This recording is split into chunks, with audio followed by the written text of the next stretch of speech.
All right, so we are here with the first episode of the GOAT Format podcast from goatformat.com. I'll introduce myself first. I'm Scully, aka Nick Palermo. We're going to have a rotating panel, probably of like 4 or 5 different people, and I'll let everyone else here introduce themselves. I guess I'll go next. Hey, it's Mascus, aka Luke Hennigan. MMF Casciola, MMF. And Del Blito. So we're doing this in podcast form. We've kind of done some of these before. We had like the overdose roundtable. Me and Dale have gone off on tangents about stuff that kind of just turned into a podcast before. So we're gonna try to do it formally and do it kind of regularly. And so for this week's topic, we're mostly gonna go on about the World Championship, some future stuff for GOAT format, and what other stuff you guys want to go about as well. Yeah, we do actually have some other tournaments going on, like post World stuff that we can get into too. But yeah, we'll definitely start at Worlds. Who wants to kind of kick that off? Obviously, a lot has already been said in various podcasts, the Overdose Roundtable, a bunch of different blog posts. But it is finally behind us. We did it. We had a World Championship in 2020 for a format from 2005. Yeah, it was awesome. I'll start by awesome. saying I was overall happy with it. I thought it all went pretty smooth, and I think everybody that participated had a good time. I had a good time. I had a great time. Yeah, I could have done a little bit better, Just a little bit. Nah, not really. Bit, right? Just about like one spot worth. I know, right? But surprisingly, it was an exhausting day. I can imagine for the commentators too. Oh god, yeah. It had that actual like big tournament feel that I hadn't felt in a long time from like playing real tournaments. Yeah, I know I felt it because I knew I didn't want to lose. I think it comes from a place of caring a lot about the result, and also on like just the commentary and like running it, and just caring that the tournament's ran well, right? Obviously, you care for when you're trying to win like a GFC or something, but I don't know. This felt important because it's the World Championships. Like we're giving a lot of prestige to it, and stuff's on the line, So something I've been wanting to ask you guys, I haven't forgot to ask anyone about this. Well, since you're all participants in it, how did you feel about doing the locked games as a participant and then as people that were doing commentary? No, I thought that was great. No objections here at all. I thought it was fine. I mean, I like it. I think it's more manageable in this type of format where it's like invite only. I don't know how it would field in like a GOAT format championship or like a format library, something like that, but I have no complaints about it. I think it's great. It did go smooth, surprisingly, for something that we had not tested beforehand. I don't think we hit any point where people were like, I don't know the password, I can't get into my opponent's game, or no real issues like that came up. Yeah, the compliance level was high because it was like, if you gave your password away, that's a game loss. And yeah. Right. Yeah, I don't think there were any cases that I saw of like someone clearly leaking their password to like a buddy or something. Just to explain for what we're talking about, so what we did for this tournament was we put Watcher, when you signed up, you had to put in a Watcher passcode so that only the streamers would have the passcode to watch any of the games for the World Championships. So the reason we did this was so that you could not like just have someone go into every player's game and grab the replay of every match and then pass along the replays as the tournament was going on so that people knew other people's matches. The downside to that is people that were on stream were more vulnerable to knowing what the matches were. But the stream was on a 20-minute delay, so I don't know if someone ends around and then 20 minutes later, like you hop into the stream. I mean, because you have like a little bit of advantage, but they're still playing that match that you now have to start, right? Yeah. And the stream thing. You were on stream for that, so did you feel that it was like a big disadvantage being on stream, or was it not really that big of a deal because people are gonna at least pass around what name of what deck you're on? Yeah, everyone would have known after round 1 or 2 what everyone was on. it's just not knowing like every card. I don't care if they know what deck I'm playing. If they just, I don't want them to know my side deck tech or what I bring in for stuff. But as Yeah, the tournament exactly. goes on, it's fine, right? We're used to it in a bigger tournament. Yeah. Well, however, for MMF though, it would be a much bigger difference Yeah, if your yeah. opponent does That turn was one the or not because he exception. was playing empty jar. The empty jar and the mind controls. I kind of noticed as like the day went on. Like I don't know for sure if it was like if like the main deck mind control had like gotten around, but it definitely kind of felt like it. People would play around it, or it would seem like they were playing around it a little more. But I didn't mind. I enjoy it that way actually. Which something like that at the top tables event in a real tournament, people are going to figure out too. At Yeah. least a few people will that will get leaked too. That's what I was Yeah. going to say actually.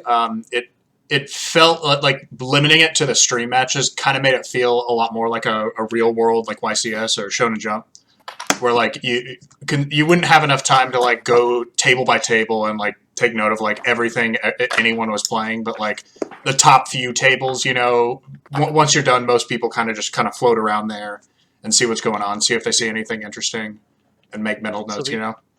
the other thing that was proposed to do instead of that was to do open deck list. How do you guys feel about open deck list for GOAT format tournaments? Because that's I what don't want Magic people. does now. Yeah, I don't want my side deck being known, so I don't. I'm not sure. I'm okay with that. I think for something like Worlds, it'd be interesting if we had to submit beforehand what we wanted to play instead of the day of, right? So maybe like a couple, like 5 days before or something, like we had to submit and then we're locked in for whatever we submitted that date. I think that could be something interesting to Players test would out. And like, hate that. yeah, Yeah. I know that. Oh yeah. But I know that Magic the Gathering does that. For Really? these smaller, like a lot of their smaller invite only tournaments are actually like they have locked deck lists. They have to submit them by a certain date. So it works out for them still. It definitely makes for more interesting matches because people like are playing towards what that potential outs could be like all the time if they know hidden text in the deck list.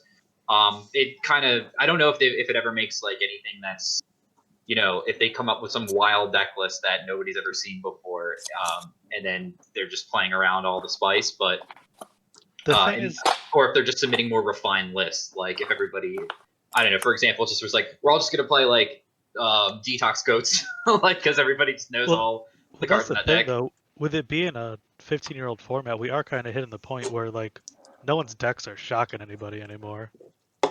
Right. I mean, it's not like anything's unknown. Everybody knows what the decks are. It's more just like who's bringing what, or are you gonna play? Are you gonna play one Dark Mimic level 3, or are you gonna play Takoichi instead? Right. Yeah.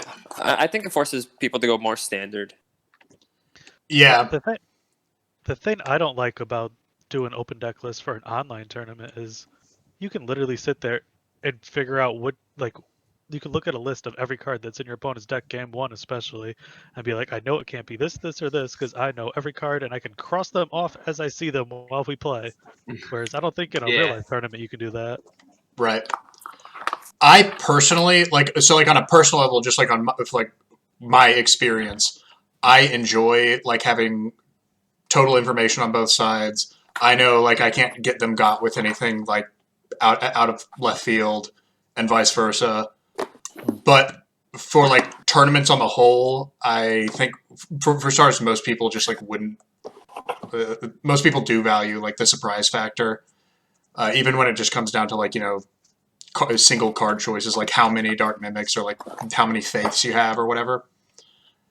Well, if that's for Yu-Gi-Oh compared to Magic too, I think it makes a big difference of our face down cards. Like Yeah. in Magic, you're not trying to figure out what face down card is already on the field. You might be trying to guess what your opponent might have in hand to play next, but other than like, I don't have that much Magic knowledge, but other than like blue or counter decks, how often could it even come up of trying to guess what your opponent's going to respond with?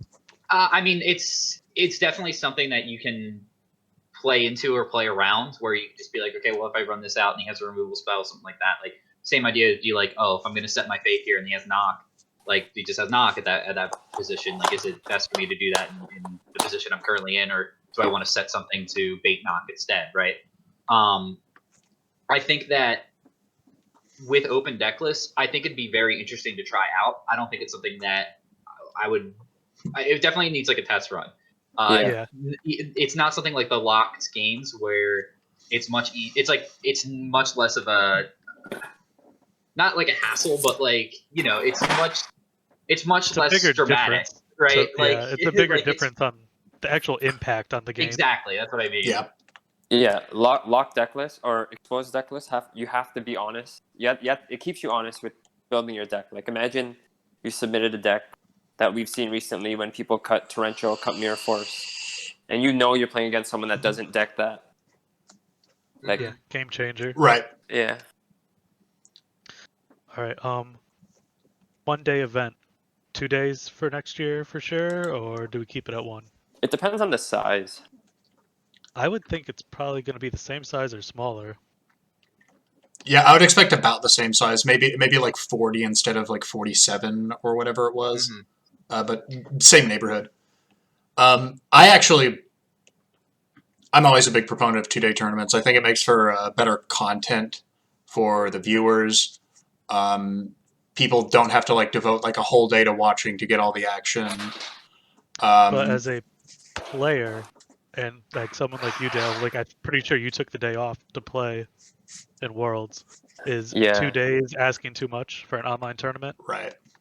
No, because it's Sunday, right? It's just a work day, taking a it would work be day off.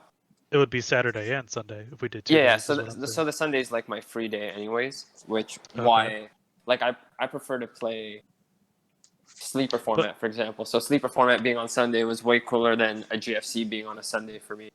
So not completely just you personally though. What do you think overall for people, like other people or teammates and stuff, that do you think in general people be acceptable to a 2-day tournament, or is that like asking a player to come back from that hasn't played in forever to come back and play for 2 days too much?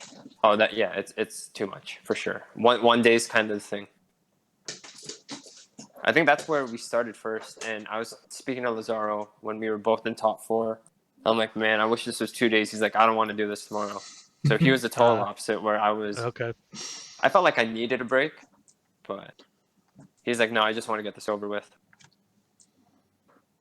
I think we hit like the limit of how long for a 1-day tournament could be with Worlds too. Like I think if it was like 2 hours more, I would have. Oh God, yeah. Beat by the end of it. Yeah, I couldn't imagine being. Yeah. Yeah, just like one more round would have been like so taxing. I mean, and you could tell both from on the player side and the commentator side.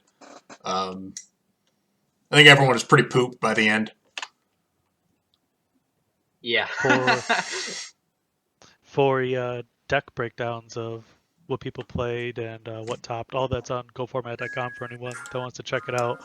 Was it about what you guys thought it was going to be? I know what me and Dale predicted.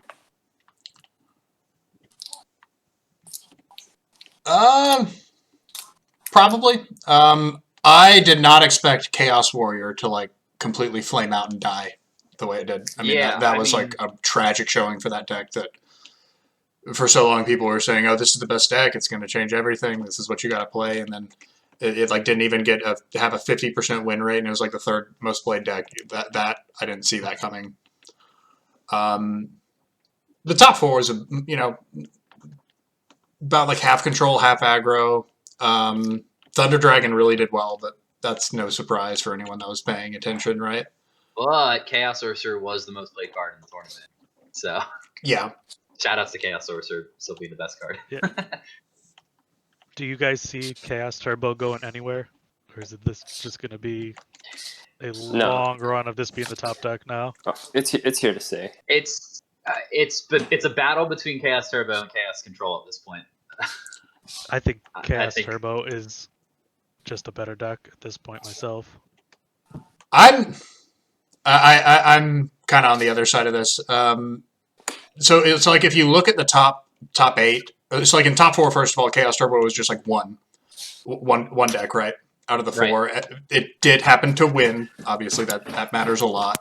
But then, like, when you go on down, I don't think there was more than 2 copies, or maybe even just 1 in the top 8. No, there was Rickler was the only Chaos Turbo player to top 8. Yeah. It And was it- 2 Chaos controls, 2 Goat controls, your Empty Jar, and then a Bazoo return. Warrior. Bazoo return. And Warrior. And the Warrior, too. yeah. Can't forget Sparky's Warriors. Yeah, 3rd place, right? Also the only pure Warrior player, the only Warrior player without Chaos. Only pure Warrior player, yeah.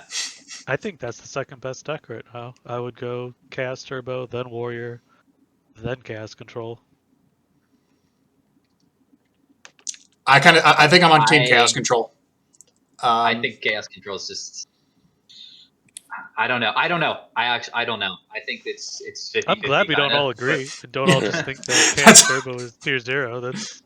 That's a good sign, relieving right? to hear.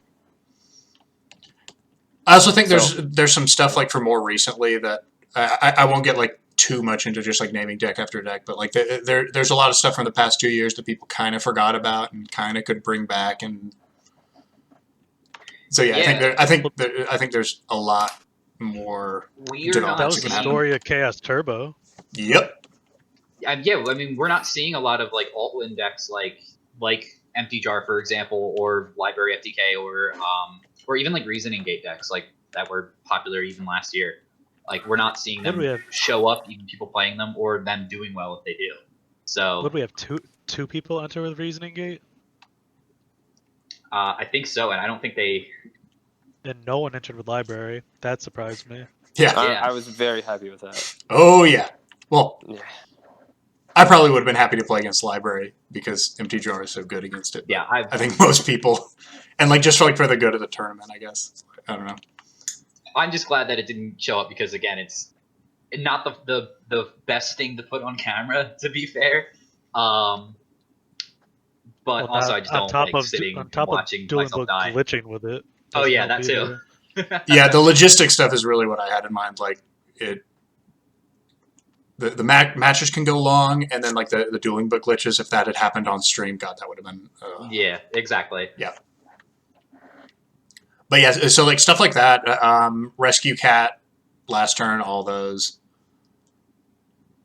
Probably due for one or more of those to make a resurgence. It just kind of happens like once every 2 years or so, and it's like a different combo deck every time, and then people get ready for it, and then it kind of dies back out. This is the year of last turn. I think 2021 is going to be last turn's time to shine. If last turn was at 3, I would feel much more worried about it. The fact that it's a semi-limited card, I think, holds it back a bit. Hey, I not think semi-limited, and he shows up in all of my opponent's opening hands. So I think However, Goat Control can come back. oh yeah, definitely. Yeah. That was another thing I wanted to say because 2 made it in top 8. Yeah. It's just like we don't talk about it because they were like 5th and 7th or 7th and 7th, right? Yeah, they were there though, top 8. but yeah, they're I think it also got 9th. Like there was also Goat Control in 9th place too. yep. NB96 and Jazz played There a was Goat also Mirror. Goat Control in 13th place. Yeah. So top 16. So just keep going all the way down. And Just keep going see all a the way lot. down. So Hey, it did better for the than number- Chaos Warrior. Oh no, yeah. for the number of people that entered with Goat Control, they all did fairly well. But I mean, that's kind of the story of Goat Control too, right? It's supposed to be consistent. So Yeah, it's like always the bridesmaid, never the bride deck, except for the few tournaments where it is the bride. Happened in a couple of GFCs. So for Worlds next year, one thing we announced already, we're going to do the Legacy invites again for anyone that hasn't used them before. And then the only other 2 people that currently have Worlds invites is Dale and Reclaire. Oh, I'm so happy with that. Now I can just What a sigh of load up. relief. Yeah, just load up a Goat Control whenever I feel like playing a GFC. Right. I don't have to worry too much about metagaming. And then MMF, you want to talk about what the other ways we have to qualify going on right now? So we're for starters, probably worth pointing out dueling book ladder. We're still gonna be doing that. People at the top of the ladder at the end of every reset. Obviously, because of the way ban lists work at the moment, we don't know exactly how many resets that's going to be. But any reset from now until Worlds, we'll get people qualified. and more information Yeah. about that on the website. It's going to Probably be 3 to either 4 resets. yeah, their top 3 or top 4 people from the reset will get invites. Right. Before we were gonna do one person that was first at the end of each month, but I think the reset, the way it was explained to me by you guys, will make more sense. So have Right. a reason to play ladder now.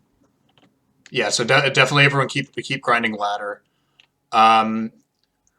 We've got a whole bunch of traditional GFC and FLC tournaments lined up. A schedule of those will probably be going out pretty soon.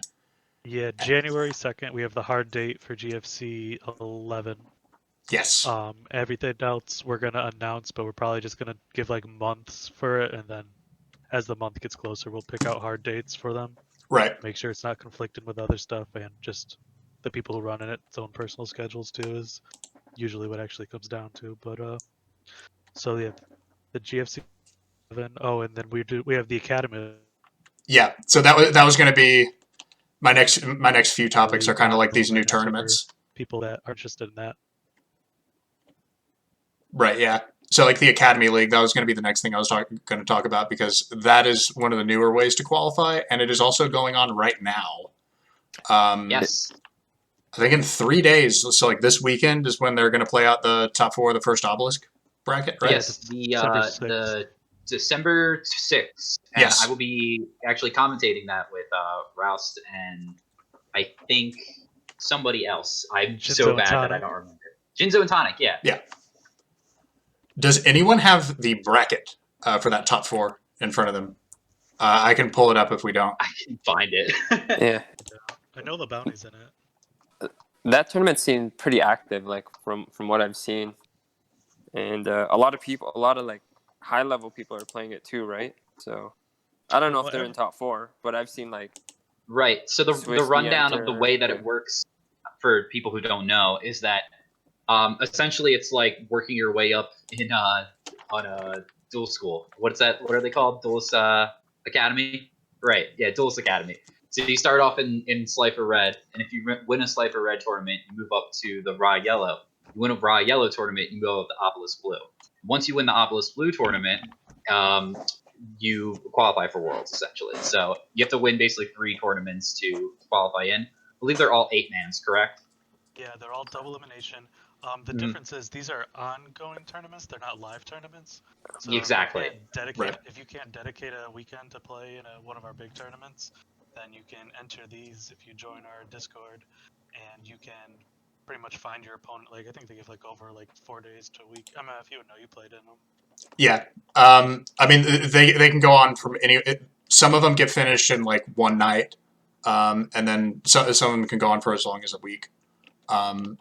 So it's been real good to get people active, and also it's been getting a lot of people involved that otherwise wouldn't be able to dedicate an entire weekend, like start to finish a Saturday. So yeah, it's just been really good all around. And the other cool thing too is it uses our ranked system, which we use to seed our tournaments. yes, So if you're getting wins and just playing too really helps in these tournaments, then you're gonna as like practice even because you could just enter as many route tournaments as you want, and if you get some wins in there, then that will put you to a higher rank for when you get seeded in our bigger tournaments. Oh, that's cool. I didn't know that. We will be seeding for Worlds this coming year. And it's solely based off the ranking system on Go Format? The ranking on the system Discord? on our Discord, yeah. So whenever you play Right. any tournament game, you get ranked points from us. Mhm. All of our things that we use challenge for, you get ranking for, and that includes the at least I know it includes the yellow tournaments and then the blue tournaments as well. yeah. Actually, I do not think it includes the red. So Cool. I was misspeaking before, but it is a way to gain some rank. So then, speaking of the blue, so that top 4 of the blue bracket that's going to play out, and anyone watching who's missed this, don't worry, you'll have more chances. We're still running raw and Slifer brackets, but Ongoing. yeah. Mhm. But for this one at least, we've got James Ark in winners finals. Yeah, James Ark in winners finals against 10 Ply. Sort of a new player that kind of popped out of Jinzo and Tonic server and started doing real well in these. and then losers semis. Labounty is lined up against Suski, or Swisky, however you want to say it. Yeah. That should be cool. a very good match. So yeah, there's a lot of hype matches lined up. James Ark is a player that's been impressing me lately. I don't know if Yeah, y'all have some been new- kind of paying attention to him. Some new players in there, and some legends too. That's cool. Yeah, it Yeah. was like a real good Definitely mix. excited for Saturday the 6th, 2020. Check it out if you Yes. are around. Another tournament series that we're going to be starting. Don't have too many details on this yet, though. We're going to do it's going to be called the King of Games tournament series, and we're going to host these on. We're going to try. We're going to host them on Facebook because I know there's a community of you guys out there that you're on YouTube, you're on Facebook, but we cannot get you to pry open the Discord doors. So we're going to try doing a Facebook tournament, a live one-day one. Call it the King of Games series. And we're also bringing back the Max Suffrage Memorial Tournament annually from now on. That'll be Max Suffrage 2 will be going on this year. And the other exciting one that I'm pretty hyped for is the 3 versus 3 tournament. That's exciting, yeah. Yeah, that's definitely the one I'm the most excited for. Yeah, everyone loves a good 3v3. I think it's pretty popular with the current format that they do. So you get like yourself and 2 teammates, and then you guys correct me if I'm explaining this wrong. All 3 players play single matches against another set of 3 players, and if 2 out of 3 people on your team win, team moves on as a winner, and you're able to help each other, like message each other and talk to each other while you're playing. Yeah, I mean, there's regulations that they do in like real life tournaments, but I would just assume we let people communicate with one another through however they want. And all 3 players that win the 3v3 tournament will qualify for Worlds. Yeah, so that's a good way to boost yourself if you're not the strongest player. I'm just kidding, but And if you don't have teammates, we're gonna have a pool of people you could enter with, so you could make yeah, of course, and stuff too with it. Yeah, well, I don't know how well it'll go when you're discussing games if you're all playing at the same time. Because I know I can't play 2 GOAT matches at once, and I can't give advice if I'm focused on one game. Right. So I'm sure Chris can. I'm sure Chris thinks he can. I mean, Yeah, like our playtesting for Worlds with Chris was we thought we'd all end up on the same deck, and we all ended up playing something different the morning of, and we didn't have our deck list set for that time, like till like 5 minutes before. And I know Lazaro was messaging Scully to tell him that he couldn't register or couldn't get a deck list in. So I know that was hectic. I'm excited for it. I think that will be the tournament that I'll come back and play. I haven't loaded too much of it. I've only lurked every possible Discord group for Go format. So then, the next thing I had, if we're ready to move on. yeah, So Luxury Gaming has announced their sort of winter end of year invitational thing going on. Oh yeah, they got a cool prize pool for that. They have a real crazy prize pool. Champion Pack Books of the Moon, a bunch of custom mats, whole bunch of stuff going around. The details are really long, and I won't spend too much time trying to explain them. But information on that is always going to be on their Facebook page. There should be like a big pinned post explaining it. And the TLDR is there's a point system to qualify for an 8-man playoff at the end of it. You play a lot of games, play a lot of their tournaments, and you get qualified, and you get access to a bunch of these sick ass prizes. How did I not know about this? Yeah, do they have a website? What? Like, no, Yeah. it's just a Facebook group. It's a I Facebook. never know anything that's going on with Luxury till it's like already going on. I love these competitive luxury tournaments, but I'm so sick of playing like The same LaBounty, 10 Chris, people. Chris, Carl, Geist.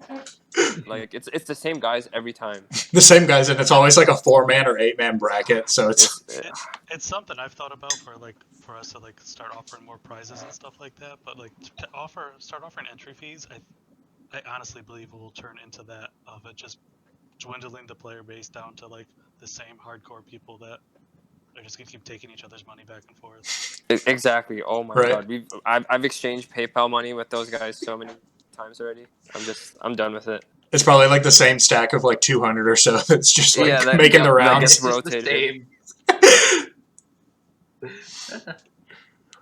But yeah, so that I was really excited to see that going up, and I think we can also announce that the winner of that will also get a Worlds invite, like the Obelisk tournaments. And Yeah, so the other, we did just post recently on the website a form to fill out if you're hosting GOAT format tournaments and you want your tournament to be a World Championship qualifier tournament. You can submit the form on the website and we'll get back to you, qualify or not. yes, and any more like specific questions about that, you can always contact any of us purple names on the Discord server. Yep, and it has you. Yeah, don't include your email me. on there. Yeah, same. It has you include your email on there, so I'll get back to anybody with any questions they have if you submit the form. And yeah, no, we'd like to, if you even are just thinking in your head you want to plan out a GOAT format tournament for if you have like a YouTube community or Discord channel or something, people that are interested, we'll work something out. So Yeah, definitely. And so next after that, so we were talking about before we fired up the recording. So what's up with those GOAT card prices? They're a little hit the expensive. we've hit that collector's market numbers, huh? Yeah, we're not quite at like MTG legacy status yet, but you can kind of see the writing on the wall. I think we're heading there. I mean, for Yu-Gi-Oh standards, it is pretty ridiculous to be paying. Like I said, I looked up the price of Metamorphosis earlier. If you just want like a common one, a playset's going to cost you like what, like $32 Yeah. for Which that 3 saddens me Metamorphosis. is some of these things really need reprints. I don't care if a champion pack card is $1,000 or not, because it's been reprinted 1,000 times. Right. Right. But I don't want Metamorphosis being a $10 common. Does not help us at all. Yeah. It's Not to definitely mention, something that, yeah, we need more access to. Like, if people want to play this in real life, fortunately, that's not an option right now for most of the world. But like, thankfully, we have a saving grace in Dueling Book and all these other simulators that support Go format. But yeah, once hopefully things start up again, it becomes a problem. There's just a limited supply of these older cards that you need in order to play. And unless like your local tournament's going to let you proxy stuff up, I mean, it's not that many cards either, though, that are in right. this gray area. It's just ones that are important, like Delinquent Duo, which was reprinted and is now $10, which I can swallow a single card being $10, but when it's a card like Metamorphosis that you need 3 of, being over 10. And didn't Common Trap Dust Shield jump up too? I think we were talking about that, yeah. Yeah. I don't know if you guys are in the same boat as me, but I might have enough GOAT decks to run like an 8-man tournament. But the only problem is I'm the only one that would play it. Like, right. I don't have 7 other people that will play. So these cards are just sitting there. 8 GOAT decks at this point. But, Sorry? So I've probably given away 8 GOAT decks at this point. I've definitely given away at least 2. Given away 0, but I have like at least 2 that I can play with someone with. I was like, hey, come play Go format with me. It's definitely often at a tournament when we used to be able to have them that I would hand someone an extra deck to get like another person to enter the tournament stuff, though. It was never an issue. Mm-hmm. Right. Although they still let you guys proxy cards like you used to in Canada, Dale. Yeah, they probably would. That's the only place I ever heard of doing that. Okay, so Card Masters. It's awesome that you did. It was funny. Card Masters allowed like 1 or 2 proxies only so we could get like the feel of, and it wasn't just limited to us, right? It was limited to anyone who came. You were allowed 1 or 2 proxies, depending on how we felt for the tournament, just so we could get like the highest level of competitiveness.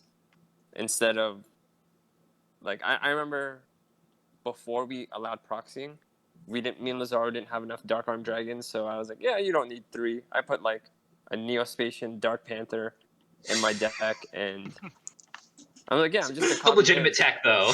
Yeah. I could crush card it, so like I was thinking Exactly. I'll just copy his, and why do I need 3? And it would always come up that he dropped 1, but he dropped 2 more and had like a Prima to kill me too.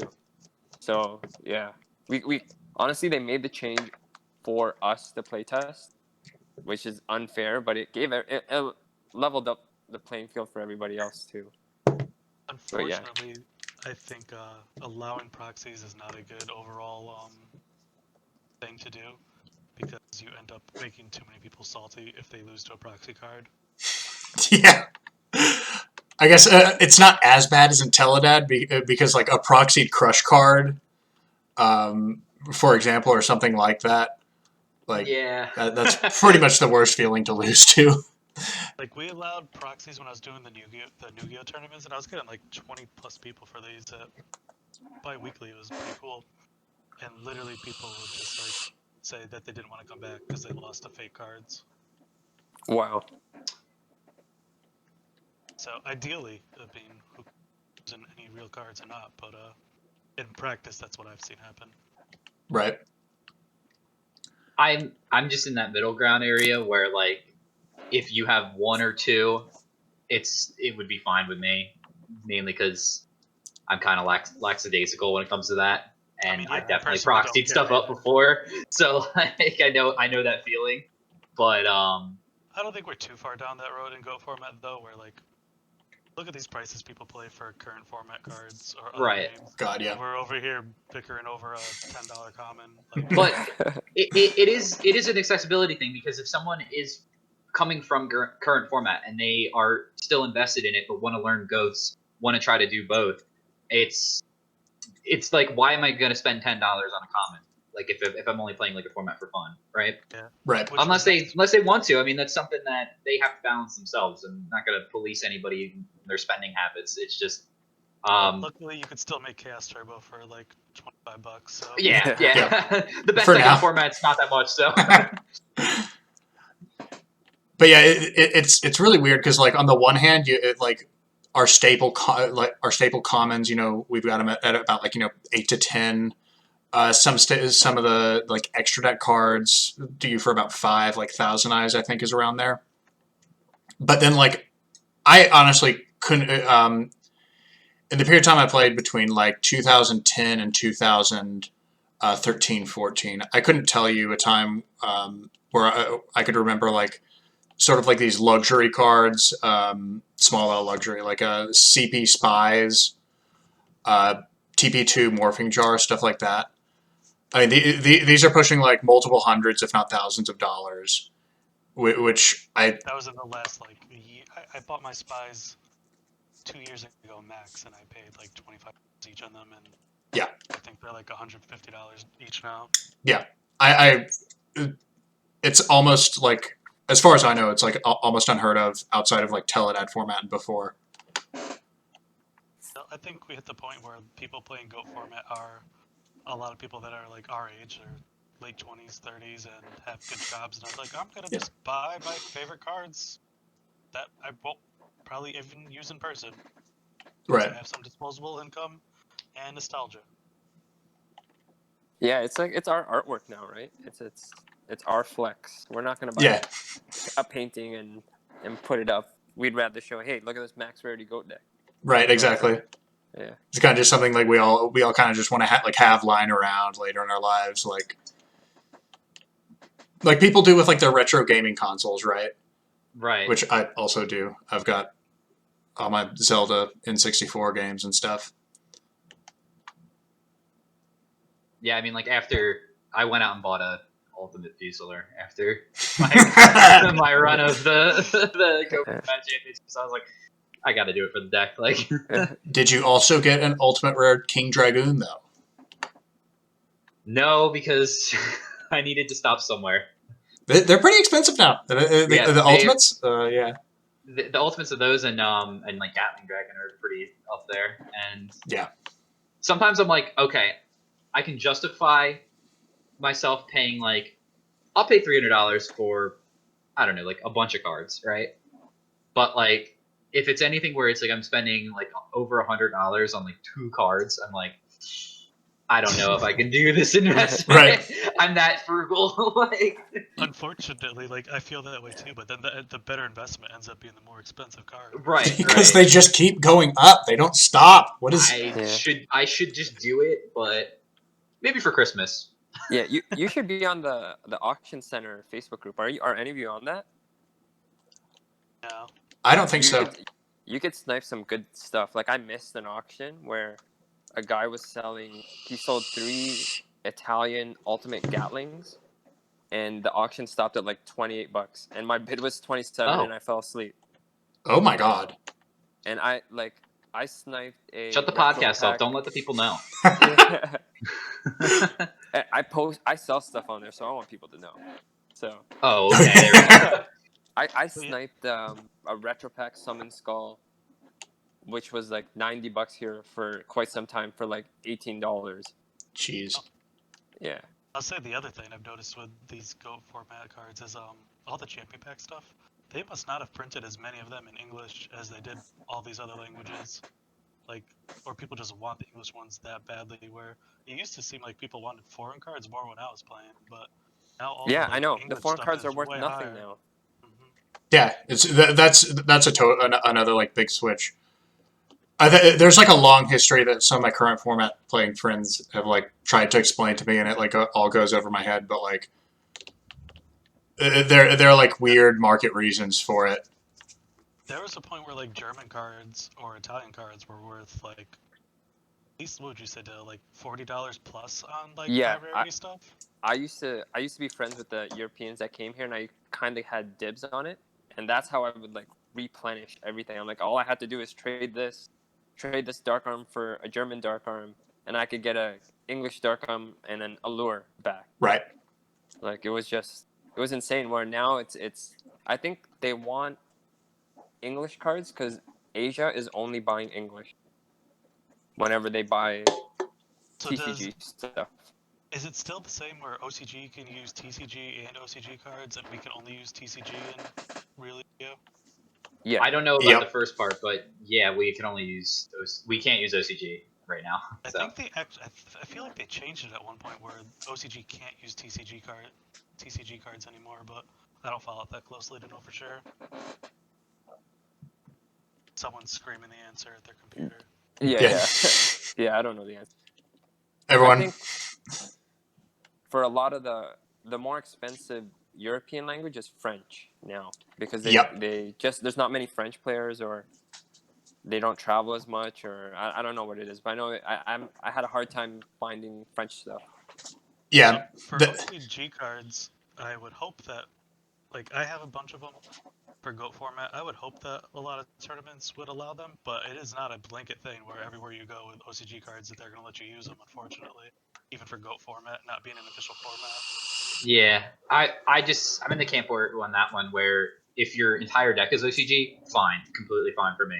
But if it's like a mix between or like one card's not, I would be like, well, you got to replace whatever cards with whatever language. I don't have a problem with the mix as long as you can't see through the back of the sleeve. Yeah, that's why. Yeah.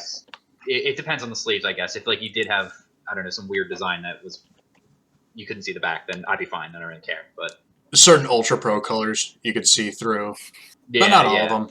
You know, you're kind of just like a case by case thing. Should have just stuck with the classic back and not put that little logo there. Then we wouldn't have this problem. It's so weird.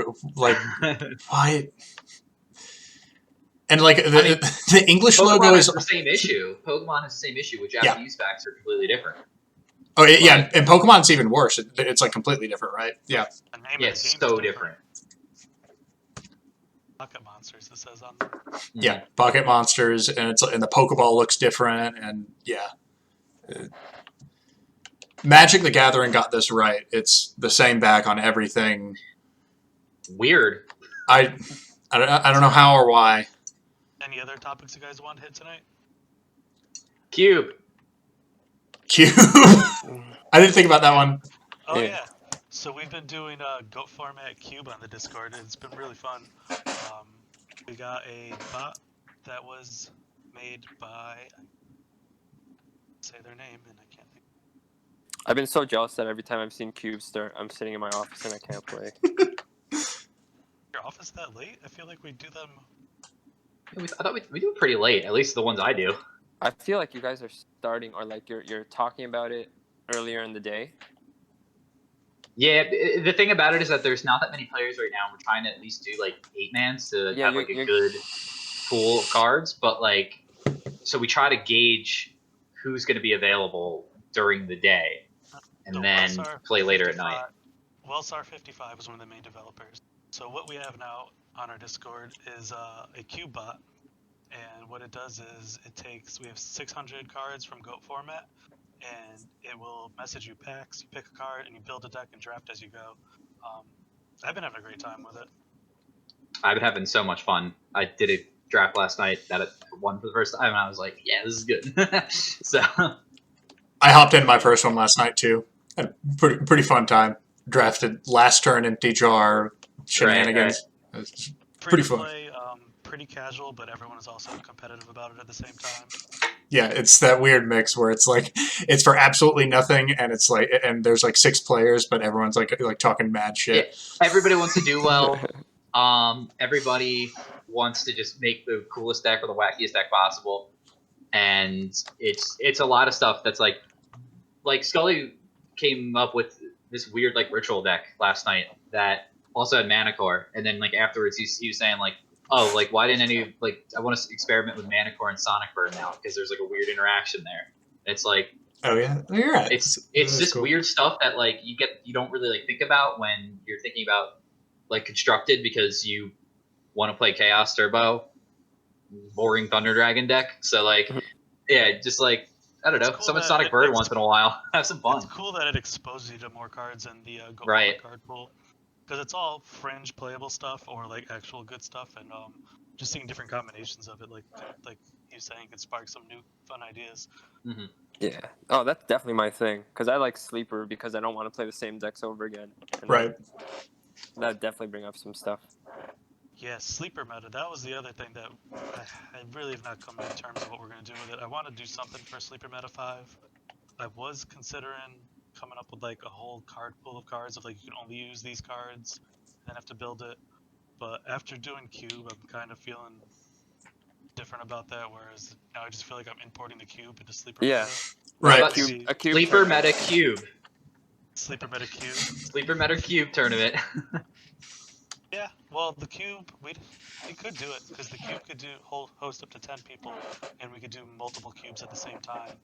Well, you could do like you could break down pods. Like you could put depending how many people break down the pod, and then whoever wins the pod, I guess Moves on to Moves like a on. top 8 pod. That's kind of how I want to say that's how limited premier events work in Magic when they do draft. I mean, I've only played in a sealed event, so I didn't do any drafting. But I don't know, maybe like a cube sealed pool. Something like that'd be cool. Did you record your cube plan? Are you gonna put that on the YouTube? I did, but the problem is that it was with the one that had like duplicate cards in it, and also my recording isn't the greatest because of how I filmed the cube, like the actual draft process. I have all the games that they should be fine, but the draft process is just We'll try not to get the something greatest. up on the YouTube to show you guys what the go for. I know a lot of people don't even know what cube is, so we'll try to get something up showcasing it because I definitely want to. The more fun it'll be. Definitely want to record another one and fix all the problems that I saw with the first recording because I was really happy with how well the GOAT card pool is working to cube with. I thought it might be a little too limited to do it with, but like we said, everyone's had some really fun decks. So, and it's fun because there are cards that are like banned in GOAT format that are played in the cube, and they just are like, this is fun to play.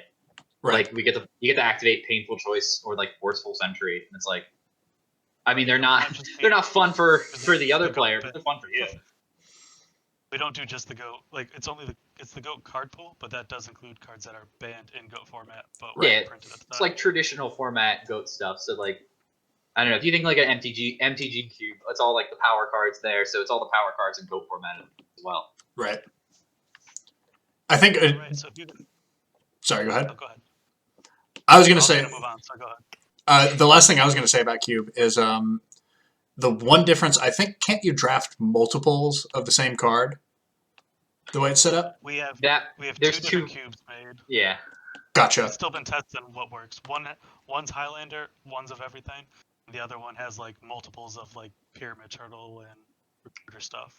Gotcha.